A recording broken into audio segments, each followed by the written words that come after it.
Boa noite, senhora, boa noite, senhor. Segunda-feira, o dia da coragem. Para os simples, nós que somos guerreiros, todo dia é dia da coragem. Senhor e a senhora, brasileiros, maranhenses, batalhadores, que não se curvam perante a ingerência dos executivos, dos legislativos. E olhe lá que nós precisaríamos sair renomeando a República para dar nome aos bois. Então, vamos fazer um acordo. Nada de vida de gado. Todo mundo na fé e na força. E começando mais esta semana de maio. E hoje nós vamos receber uma pessoa para trazer um pouco de fé para o nosso povo, trazer um pouco de inovação, um pouco de entendimento e talvez alguma notícia boa sobre Alcântara, sobre emprego para os maranhenses. Hoje recebemos o professor Allan Kardec Barros Filho, pró-reitor de pós-graduação, né, professor? Nome comprido.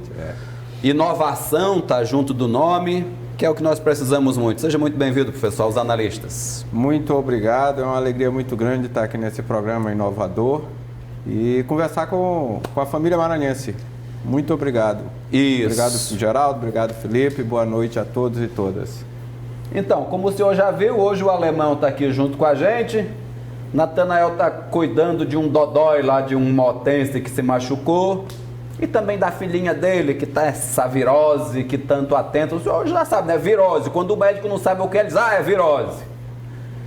Mas vamos cuidar das crianças. Professor, faz dias que eu estou querendo que o senhor venha aqui conversar com a gente. Né? É verdade, Geraldo.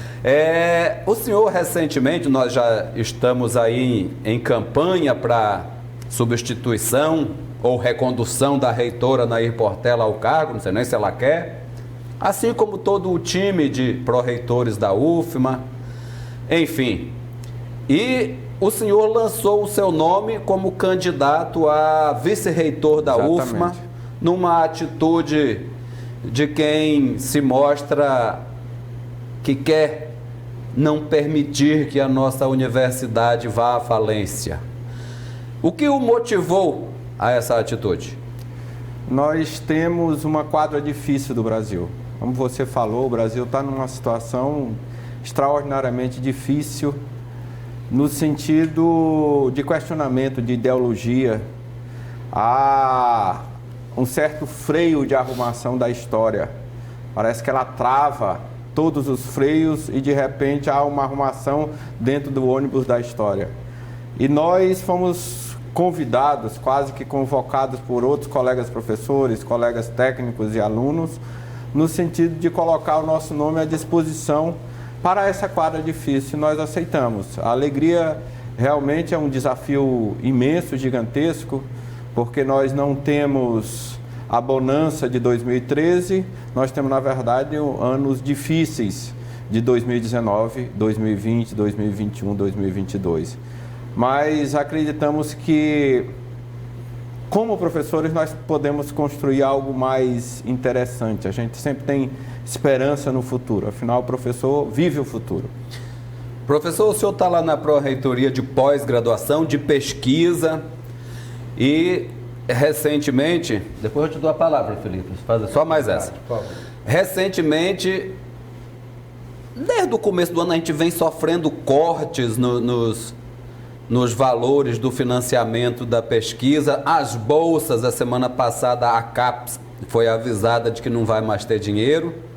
Como é que se vai trabalhar, principalmente a pessoa que for dar continuidade ao seu trabalho na pró-reitoria de pesquisa?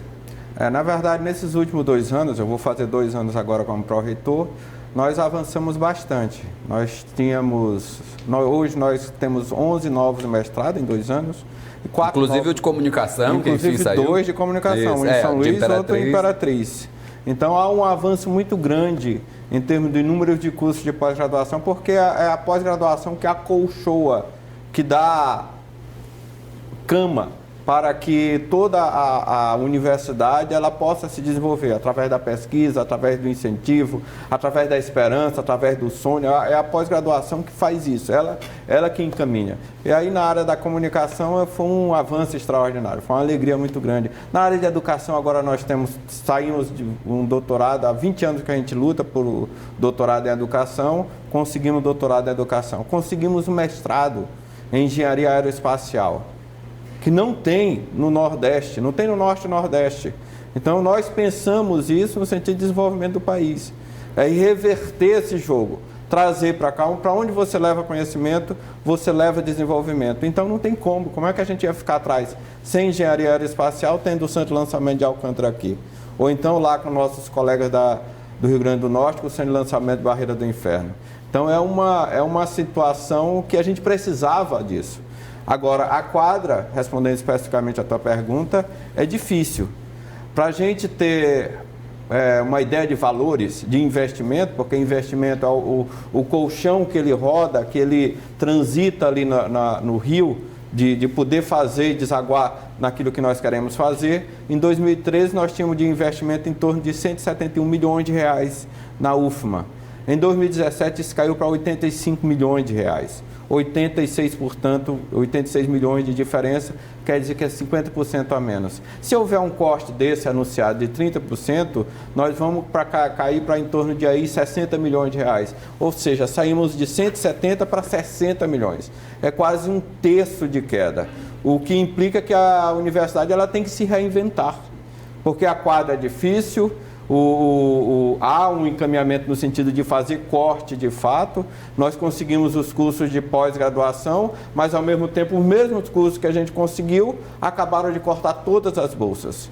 Mantiveram as bolsas, e eu estou trazendo isso para o debate, mantiveram as bolsas dos cursos, porque você pega curso de 2 a 7, né? 2, 3, 4, 5, 6, 7. Começa com o número 3. Então você já é autorizado com 3. Mas eles acabaram de devolver as bolsas dos cursos 6 e 7, que estão concentrados de novo onde? No sul do país.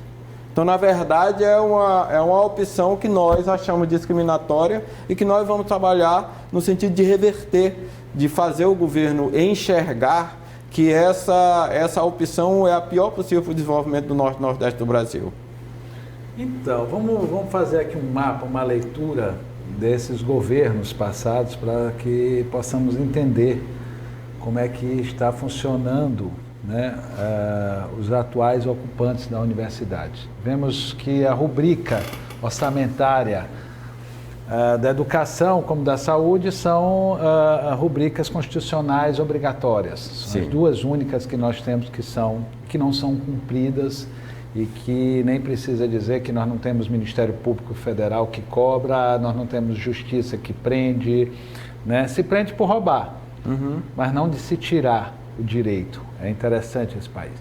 Mas Fernando Henrique, um intelectual, sofreu muito durante seus 2 governos porque os intelectuais diziam e o meio acadêmico diziam que ele não valorizava como ele deveria valorizar. Lá vem Lula, analfabeto, considerado analfabeto, não sagaz, político, coloca, podemos dizer, as universidades, os IFMAs, esses processos todos, que foi de uma riqueza imensa. Isso aí é indiscutível. A Dilma não vamos falar, porque eu acho que ela não sabe até hoje nem por que ela saiu, mas tudo bem. Eu pergunto o seguinte, professor, onde é que estão os professores? Onde é que estão os reitores?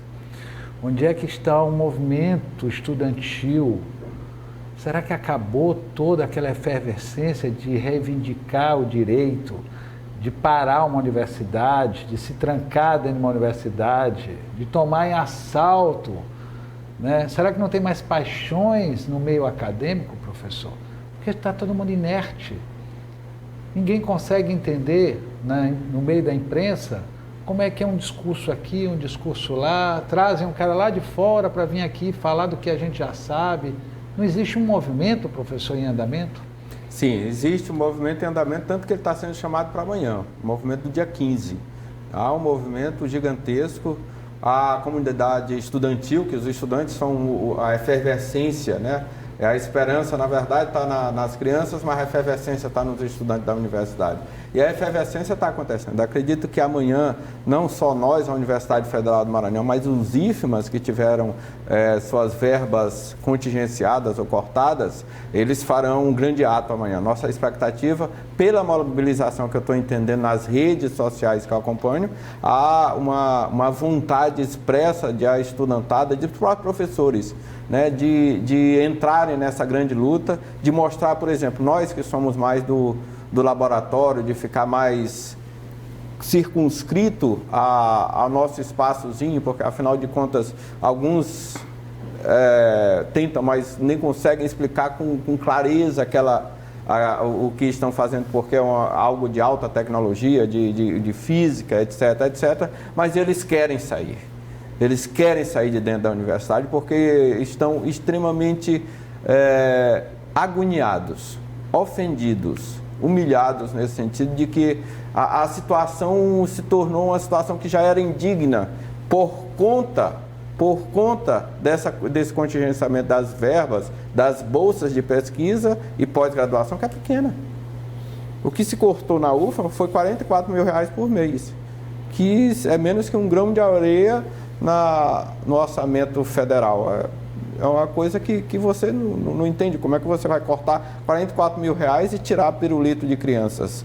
É inacreditável. Então deixa eu entender uma coisa aqui, professor, para que quem está nos escutando entender. Não há um comando não vamos nem chamar de greve, porque eles estão chamando greve do dia 15, greve geral e tal, mas hoje de manhã nós estivemos conversando com um monte de segmentos e nos preocupou a questão de que vai ser muito pontual. Não há uma coisa, vamos todos para um local, vamos parar isto, vamos fazer aquilo, né? Eu vejo até porque os professores têm vontade de participar, estão trabalhando com redes sociais, né? Como que o senhor está vendo esse movimento, essa manifestação? Porque é muito perigoso se começar uma manifestação diante de um governo tão radical como esse, que não conversa, né? E que tem todo um processo militar em torno, né? Com fraqueza. O senhor concorda comigo? Certamente. O que o senhor sabe que vai ser esse movimento? Eu acredito que haja um movimento maior do que anteriormente, está certo, do que aconteceu anteriormente. Que de fato há certa... E talvez a gente tenha que analisar um pouco esse constrangimento, essa timidez dos tempos modernos, que é diferente daquele tempo. Eu não sei, tu é bem mais novo que eu, mas do meu tempo de juventude na universidade. Então, não existia essa timidez. Não vamos se entregar aqui, meu cara lá. Não vamos se entregar aqui, né, Geraldo? Eu não vou dizer nadinha com esse assunto aí.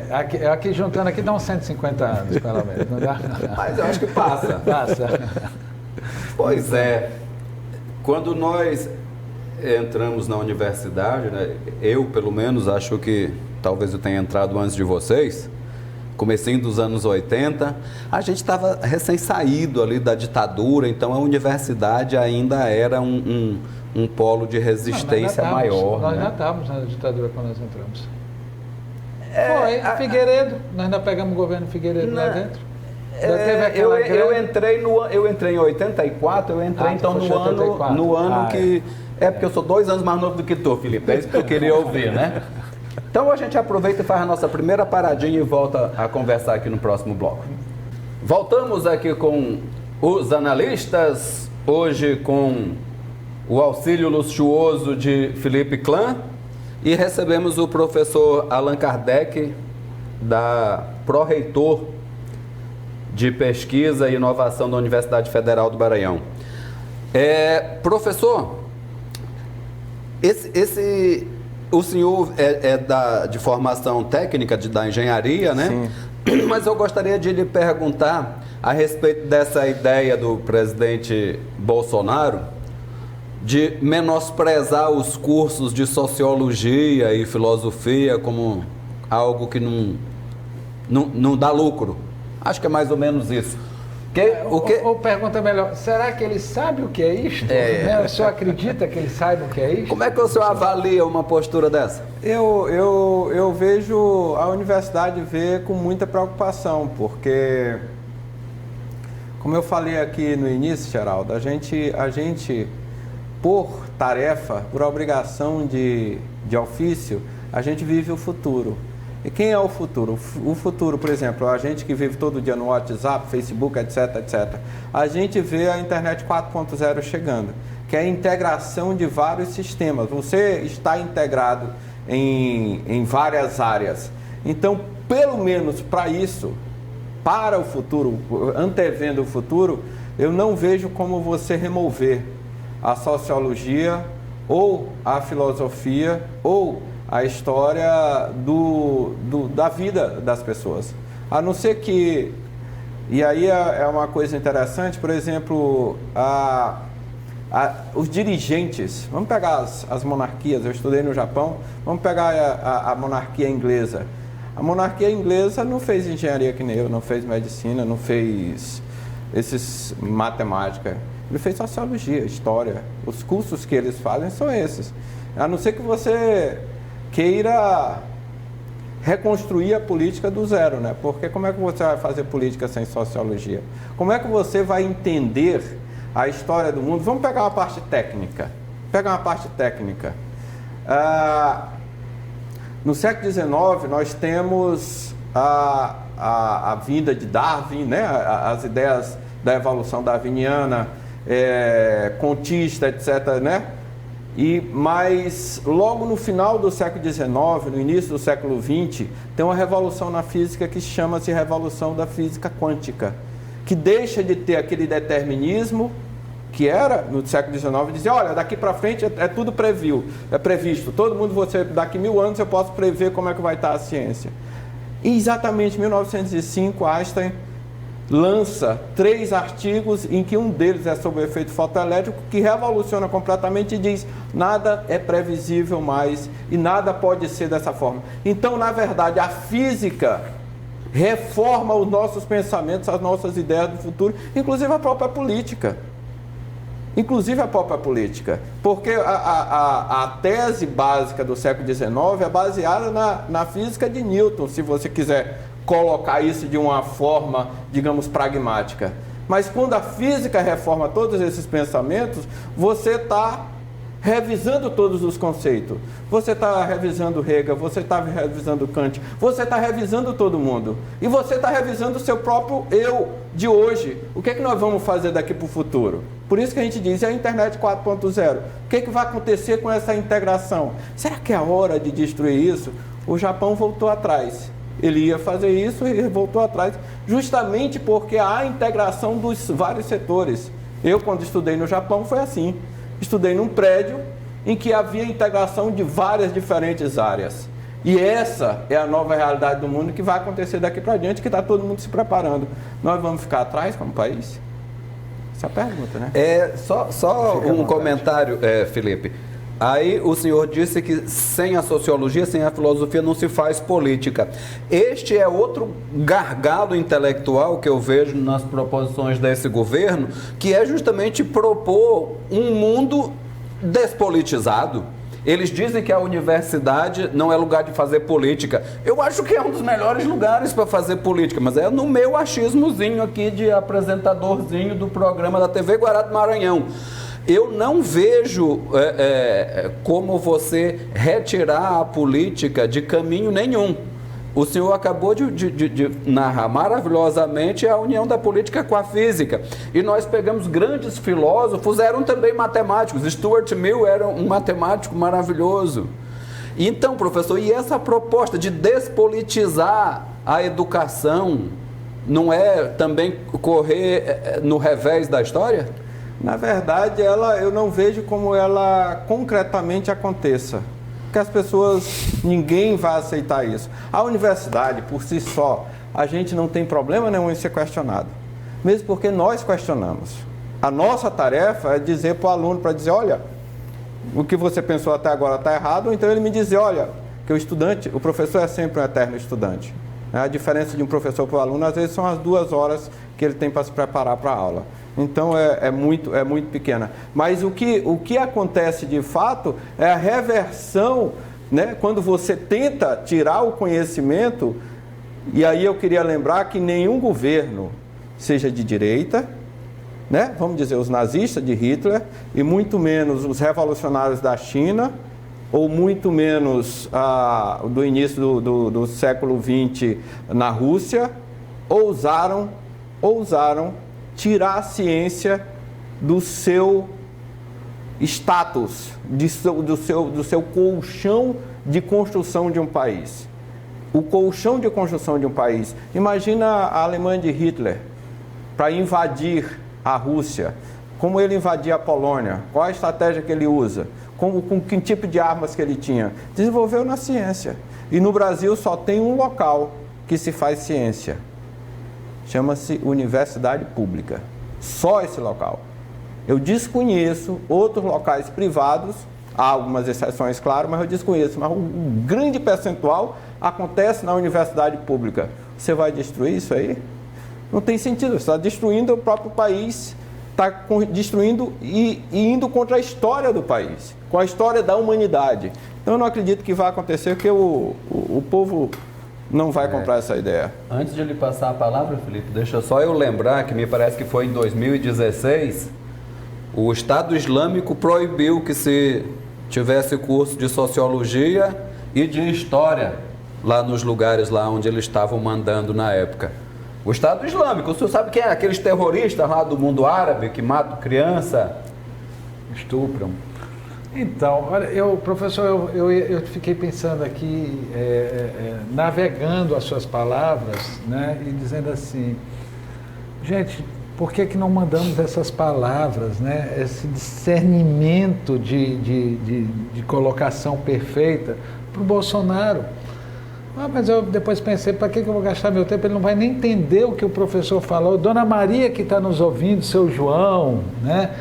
Entende direitinho o que é isso, porque os filhos todo dia estão lá sonhando dentro desse processo e está inserido como cidadão, não só por causa do nível superior, mas como direito de opção, né? Então vivemos esse país. Eu queria aproveitar que eu sei que o senhor é um grande estudioso de todos os processos. E eu queria fazer uma leitura política do Maranhão, educacional, né? Nós fomos criados dentro do Maranhão, em que a única referência de escola pública que existia, e Gastão Vieira goza muito isso, né? Porque diz assim, só tinha mesmo esse liceu, não sei como é que se fala, que isso aqui era Atenas, isso é piada. O próprio Gastão Vieira acabou com essa palhaçada, entendeu? Que vivia se dizendo os intelectuais e tal.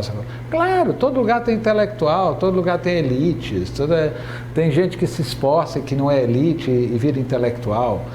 Mas eu queria fazer uma radiografia desses últimos 50 anos no Maranhão, educacional, porque nós falamos muito, claro, da questão universitária.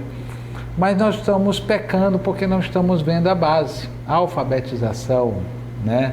A preparação para se chegar a esta universidade. E nós vimos que a política implantada pelos grupos que aqui passaram, comandado pelo Sarney, tinha um entendimento muito claro que o povo burro era o povo dominado. Como todas as ditaduras fazem todos esses processos, né? E como acreditamos que, infelizmente, o Bolsonaro acredita que as pessoas vão deixar ele fazer isso, depois que as pessoas experimentaram a universidade, né? Eles ainda não experimentaram a alfabetização, o nível médio, ainda não experimentaram uma grande escola de base, isso é verdade, mas nós vamos chegar lá, porque aí é que está o segredo. Eu pergunto, o Maranhão passa por uma revolução educacional, tanto na questão estrutural, como no fortalecimento dos professores e também na qualidade do ensino, que é o mais importante, porque nós vemos muito essa questão das escolas, do professor ganhando bem. Viva, aplaudimos todo dia esse governo que está fazendo isso, né? Uhum. Mas a qualidade do ensino no Maranhão, como que podemos fazer essa leitura, professor? Eu sempre faço uma leitura da educação como um processo de muito longo prazo. Você tem curto, médio, longo e muito longo prazo. Você não pode exigir, e esse é meu treinamento que eu tive no Japão, que você pensa em gerações, você pensa daqui a 100 anos, você não pensa imediatamente o que vai acontecer daqui a 5, 2, 3 anos em educação. O primeiro programa de alfabetização zero no Japão foi quando ele transferiu de Kyoto, que fica mais ou menos no centro do Japão, para hoje Tóquio, tanto que chama Tokyo, de leste e Kyo de Kyoto, Tóquio, por isso chama Tóquio. E a cidade que fica a leste de Kyoto, que quando ele transferiu para Tóquio, a capital, estava Nara, Kyoto, depois foi Tóquio, ele disse, eu não vou conseguir fazer um grande país, unificar um país, porque era um país feudal, se eu não conseguir alfabetizar o meu povo. 1610, primeiro programa de alfabetização, de analfabetismo zero no Japão, começou em 1610. Então é nesses termos que eu vejo a realidade da educação.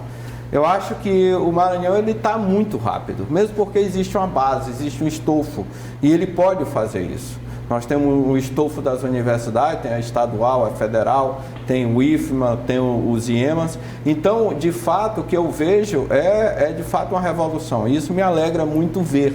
Tanto na educação, por exemplo, os IEMAS, de fato, eles estão conseguindo avançar extraordinariamente, e no setor educacional. Setor educacional no ensino médio e ensino fundamental, porque o governo estadual é mais responsável pelo ensino médio do que o fundamental, né, em alguns pontos. E nós temos hoje o piso salarial, o maior piso, que é onde o professor, eu fui secretário de educação, ele deixa de se preocupar com o seu salário, com ter vários empregos, para poder se dedicar e para ter tempo para se dedicar à sua turma. Agora, tem também algumas coisas que eu queria ressaltar, que foi uma iniciativa interessante do governo do estado. Embora algumas pessoas não concordem comigo, mas eu, por exemplo, defendo a UFMA de Imperatriz. Não a UFMA da Imperatriz, a Universidade da Imperatriz, que tem 4 novos mestrados, um doutorado, etc. Tem um estufo, tem gente. Sai até mais barato ter uma universidade separada. Tem o EMA-Sul, que é importante. Nosso modelo de educação é o único de educação, eu estou falando, já eu volto para a educação básica, mas é o único modelo no mundo que é multicamp. Vocês já viram Harvard? Harvard é em Boston.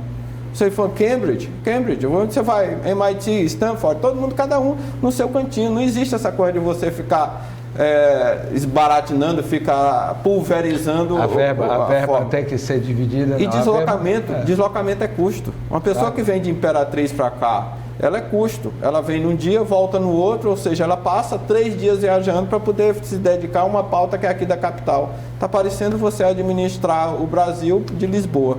Não dá certo, não tem como dar. Então, de fato, há um caminho que eu diria da educação do Maranhão, que ela está acontecendo, né? Tanto na educação básica, quanto no ensino médio, nos IEMAS, quanto na educação superior. São movimentos interessantíssimos de investimentos pesados, porque, como diria um pai do amigo meu, me permita fazer citar uma frase que diz: o dinheiro e porrada não resolve, que foi pouco. Então ele disse que é necessário fazer investimento. Você não tira investimento da educação, você coloca, porque a educação é investimento, você desenvolve o país. Bom, vamos dar mais uma paradinha, voltamos para o terceiro bloco com o professor Allan Kardec. Voltamos aqui com os analistas, hoje com o Felipe Klan, e recebemos o professor Allan Kardec, pró-reitor de pós-graduação e inovação da Universidade Federal do Maranhão. Professor, o senhor esteve muito envolvido há uns dias atrás com a questão de Alcântara, com a exploração do lançamento de foguetes, e nós agora que vivemos um momento no país que estamos caminhando para os 14 milhões de desempregados no país. Ou seja, nós estamos precisando muito de geração de renda e tentar combater este demônio brasileiro que é a distribuição de renda, que tem muita gente ganhando muito, né, Felipe? E muita gente ganhando às vezes nada. É fato, nós vamos ganhar um dinheirinho com Alcântara, a gente vai movimentar o cenário produtivo do Maranhão. O que a gente pode esperar concretamente disso? Geraldo, eu sempre vejo, né, um copo de água sempre meio cheio. Por dever de ofício, eu sou professor, eu tenho que ver o futuro otimista. Eu não posso vender para os meus alunos, não devo nem acredito que a gente deva vender o cataclisma. Vai acabar, o mundo vai acabar. Então, eu sempre acreditei e nós fizemos um movimento concreto de criação do curso de Engenharia Aeroespacial há 2 anos. O governador Flávio Dino nos procurou na Universidade Federal do Maranhão, nós trabalhamos com a bancada federal maranhense completa, Ministério da Defesa, Educação, Centro de Lançamento de Alcântara, com o ITA, e trouxemos o curso de Engenharia Aeroespacial justamente antevendo a realidade do que está acontecendo hoje. Por quê? Inclusive o ministro Marco Pontes, então astronauta, esteve conosco aqui e se ofereceu para ser nosso professor. E ele veio aqui. E o que nós antevíamos? Era natural que isso acontecesse. Vai ter que acontecer. O centro de lançamento de Alcântara, ele deixa de ser esse centro de lançamento de lançar grandes artefatos, aquele artefato imenso, satélites grandes, e passa a lançar nanosatélite, microsatélite, que é a nova realidade da comunicação do planeta, inclusive aqui na Amazônia. E a gente também sempre se perguntava, nessa ótica, como é que nós vamos ter uma gestão, né, de aeroespacial, não só de espacial, mas de aeronáutica, se todos os nossos aviões, a manutenção vem do sul. Se a gente não cria aqui um estofo para abrigar esses alunos que possam vir. Então, trazendo a educação, o nosso pensamento primeiro a gente traz a educação, porque na média, uma pessoa que ganha a graduação, e isso é interessante se notar, uma pessoa que sobe, o Felipe falou disso, se eu tenho um ensino fundamental, se eu tenho só ensino médio, se eu tenho graduação, se eu tenho pós, isso você sobe na escada também do quanto que você ganha de salário. Isso naturalmente acontece. Isso só pode acontecer via universidade pública hoje no Maranhão, que o Maranhão é pobre. O Maranhão é pobre. E a gente tem que fazer isso via investimento público para que o recurso ele transite aqui. E é engraçado também anotar que esse pessoal, os nossos dirigentes todos, digamos 90%, eles foram formados na universidade pública. E me causa um pouco de espécie que agora que está todo mundo lá no topo da cadeia, tira a escada para os outros não subirem quando eles estão subindo. Então, o acordo de salvaguarda tecnológica, da forma que ele foi escrita, ele é completamente diferente daquele que foi proposto no governo Fernando Henrique. Hoje nós temos um acordo de salvaguarda que preserva os interesses do Brasil. Em primeiro lugar, a soberania do Brasil. E a segunda coisa tem possibilidade de ganhar dinheiro com isso. O povo maranhense pode ganhar porque ele vai se instalar aqui em Alcântara. Alcântara deve crescer por causa disso. Ao contrário de Kourou, aqui na Guiana Francesa, onde a comunidade europeia lança o seu satélite via França, eles lançam aqui de Kourou, aqui do lado. É quase nós.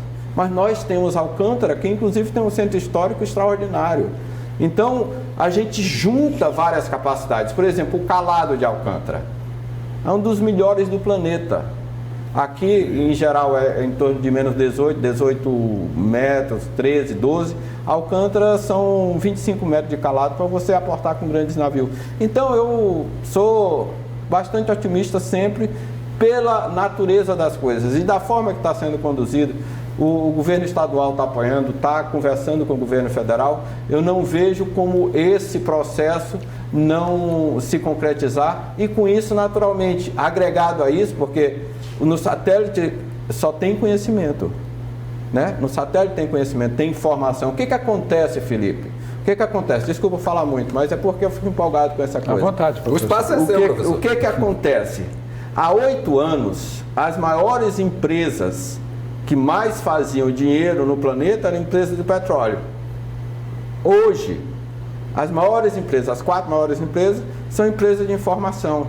São empresas que usam satélite. É a empresa, é Facebook, é Apple, é esse pessoal que está fazendo dinheiro em vez de ser a Shell, etc, etc. Então mudou há uma transição em 8 anos de você fazer uma exploração mineral para a exploração da informação, mas os países continuam o mesmo. É Rússia, China, Estados Unidos, etc. A turma que está tomando de conta é o mesmo país. E a grande pergunta que a gente tem que fazer para o Brasil, a gente tem que defender o Brasil, o Brasil precisa se apropriar do conhecimento. Ninguém vem aqui entregar o conhecimento de graça. A gente tem que pegar e tomar e ficar com esse conhecimento no cérebro dos brasileiros, no cérebro das pessoas que estão trabalhando conosco aqui. Mais uma prova de que nós estamos na contramão da história com as últimas atitudes, né, professor? Pois é, eu sempre me preocupa a atitude essas novas direções que estão dando para o Brasil, porque é na contramão da história, na contramão da filosofia do fazer. Né? Me preocupa mais até, por incrível que pareça, diante de todo esse cenário que se apresenta, e a gente tem trabalhado muito essa questão de discutindo o golpe do golpe, né, que é o golpe interno, que começa a aparecer muito claramente, tanto o legislativo como os militares, né, e junto à grande imprensa, né, que vai cada vez mais asfixiar esse governo que não entendeu o que é ser presidente da República. O ser presidente não é né, o ser presidente é um todo, né, do comportamento às atitudes. Mas eu queria pegar um gancho, falando dessa questão de renda. Nós temos um hábito, desde criança, aqui no Maranhão e tudo mais. Geraldo veio muito novinho para cá também, eu já conheci... 8 anos. 8 anos, eu já conheci Geraldo, ele era menino. O que acontece? Nós temos um hábito de dizer que nosso estado é pobre. E aí eu queria fazer uma análise com o senhor, nesta relação da universidade dentro das comunidades, gerando renda, gerando ensinamento que se gera renda. Normalmente o que nós vemos, professor, é o estudante que vai lá e aprende, muitas vezes o teórico, na maioria das vezes, e o prático fica às vezes muito a desejar, né? Mas nós não vemos essa capacidade que os senhores têm, e claro, não é somente o papel de vocês, tem toda uma cadeia aí que deveria estar sendo cumprida. Mas vamos pensar, o Maranhão tem as melhores terras do Brasil, o Maranhão tem o melhor clima do Brasil, o Maranhão tem o melhor porto, o Maranhão tem as melhores extensões para a terra, para estradas. O seu terreno é altamente propício para estradas de ferro, quer dizer, tudo é possível. Mas nós não temos uma coisa chamada renda familiar. Nós vemos esse grande boom aí de soja tomando conta do Maranhão, é uma coisa absurda, nada contra. Acho de uma grande riqueza, né? São até o povo da minha família, lá do sul, que veio. Me lembro quando esse pessoal chegou aqui puxando a carrocinha. Ficavam na casa da minha família, porque o filho ficava doente, essas coisas, né? Minha mãe era uma super mãe desse pessoal tudo. Mas não geraram renda. Geraram grana para o governo aplicar, né, educação em que ele quiser. Mas o que nós não conseguimos entender é que nós não conseguimos ter, por exemplo, uma agricultura familiar. Nós não conseguimos inserir as pessoas numa agricultura.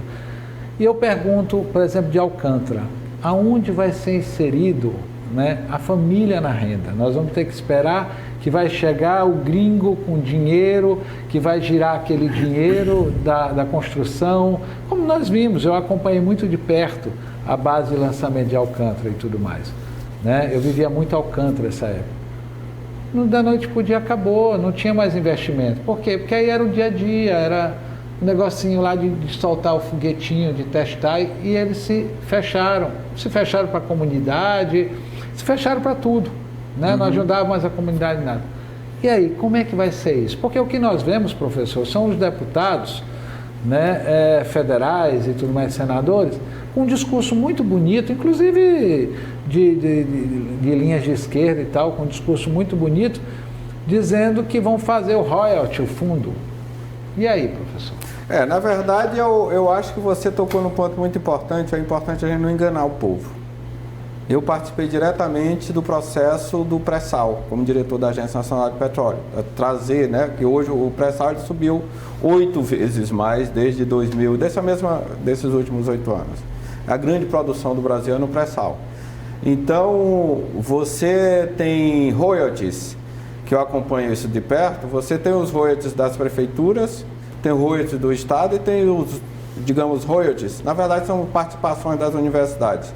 Participação das universidades são todas recolhidas pelo governo federal, inclusive o governo de Lula e Dilma, né, para gerar superávit primário, que é um negócio bilionário. Isso investido em pesquisa e desenvolvimento seria uma coisa extraordinária. Então eu sou muito reticente em relação a isso. Eu acho que tem que ficar muito claro que o Acordo de Salvaguarda Tecnológica, ele traz um investimento grande aqui, como deveria ter sido trazido o investimento da refinaria, que o Brasil está engargalado em termos de combustíveis. Nós estamos, e aí é uma outra coisa que eu quero comentar já, em termos de combustíveis, e agora o maior produtor do mundo de petróleo são os Estados Unidos. Já eu volto a essa pauta. Mas o negócio do satélite, do setor de lançamento, que ao contrário daqui, que agora, por enquanto, basicamente o que nós temos aí é um quartel, o centro de lançamento, que ele pode virar um centro espacial de Alcântara. Vivando, vai ter um entorno que vai ganhar dinheiro em relação a isso. A própria Alcântara vai ganhar dinheiro em relação a isso. O entorno dos serviços, que em geral 80%, mas os 20% fica lá e vai ganhar. Mas não é uma revolução, ao contrário do que pode dizer, vamos fazer uma coisa revolucionária. Alto lá, não dá para fazer isso aí também não, porque isso é enganar o povo. Então, vai ter um investimento a mais, é bom que tenha. Tem uma empresa, a Suzano lá em Imperatriz, trouxe dinheiro, tem um investimento bilionário para a Imperatriz, que bom. Movimenta-se a economia local. E é nesse sentido que eu acho que imediatamente a gente tem que falar com muita clareza, com muita noção do que está acontecendo de fato, né? E só fazendo um comentário sobre os Estados Unidos. O que eu acho que está faltando no debate político brasileiro é a discussão da geopolítica, porque os Estados Unidos se tornaram o maior produtor de petróleo do planeta. Eles não têm mais necessidade do Oriente Médio, muito menos da Rússia. A Rússia que derrama o gás para o resto da Europa, que aquece a Europa com o gás que eles têm. Então, o que eles estão querendo fazer agora é trazer para cá, para o Brasil, o óleo excedente que eles têm lá, refinado. Vamos trazer refinado porque nós não fizemos o nosso dever de casa. Se tu olhar os números da Agência Nacional de Petróleo, vai ver que a gente está importando muito mais gasolina e dos Estados Unidos. E por onde vão importar? Por aqui, pelo Porto de Itaqui, ou então, se estiver mais adiante, o Porto de Alcântara. Porto Novo, né? Que tá... Porto Novo. Bom, assunto não falta aqui, tem tanta coisa que eu queria o professor explicar. Esse homem, não dá mas o tempo acabou. Mas o professor não vai embora sem brincar um pouco, que aqui também nós temos ludicidade, professor. A gente brinca aqui de bloqueia ou compartilha. Começou a maldade.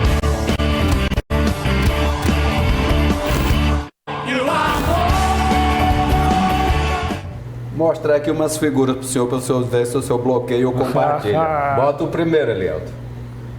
O ministro da Educação. Toda vez a fotografia dele é assustada assim. Mas eu acho que ele é feio assim não, mesmo. Não, da última vez que eu tive aqui ele era assustado. Era. Bloqueia ou compartilha isso aí? Bloqueia. Bloqueia.